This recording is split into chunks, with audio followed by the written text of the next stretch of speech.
বন্ধুরা, আপনারা কি জানেন ট্রেনের মধ্যে এমন একটি বক্স থাকে যে বক্সে বালি ভরা থাকে। কিন্তু এখন প্রশ্ন, ট্রেনের এই বক্সের মধ্যে কেন বালি ঢালা হয়? কিন্তু তা জানার আগে আমাদের অ্যামেজিং নলেজ বেঙ্গলি চ্যানেলটি সাবস্ক্রাইব করে নিন।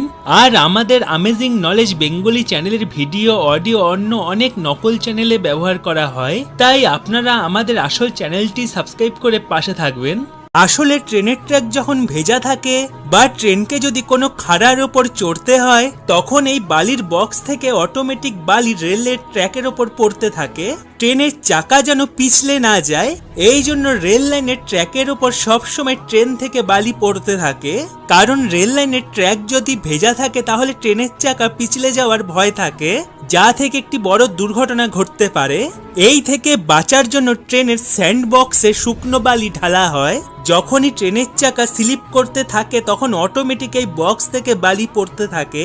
তো বন্ধুরা, আপনারা কি এই কথাটি আগে জানতেন?